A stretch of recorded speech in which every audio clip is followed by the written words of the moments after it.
Good morning. Welcome to Children's Time. I'm Rob, and you're not, and you ought to be happy about that. Listen, I'm going to share with you a story today that I think will be very fun, somewhat bittersweet, but for the most part, very exciting.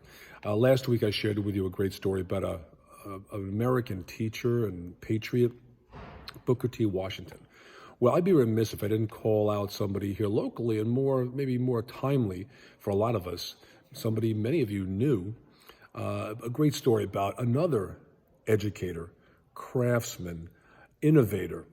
For a number of ways, this person reminds me a little bit, hearing the story about him, reminds me a little bit of like Benjamin Franklin type, just an inquisitive, positive, upbeat, tremendous family, truly celebrated his love and affection for his wife and his kids and his grandkids.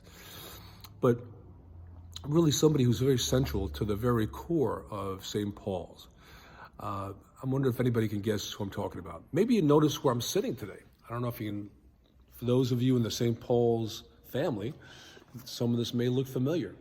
Yes, I'm sitting here in the choir section of St. Paul's at Northport. And I'm sitting here for a reason. I'm sitting really in the seat that somebody very famous to all of our St. Paul's community knows, and that's, of course, Jim Lehman, who's a tremendous personality and contributor here at St. Paul's.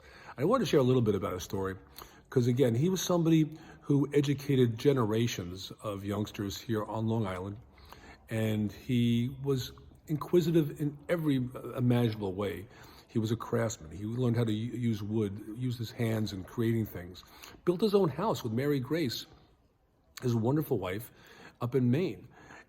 Built boats, operated unbelievable machinery to get things done, and an all-around, well-rounded individual, and truly a tremendous contributor here to the St. Paul's community. So while Children's Time quite often is dedicated to maybe more pastoral topics, I don't think anything can be more appropriate today than sharing this Children's Time story about James Robert Lyman, who is one of my all-time favorites. For those of you who didn't get a chance to meet Jim,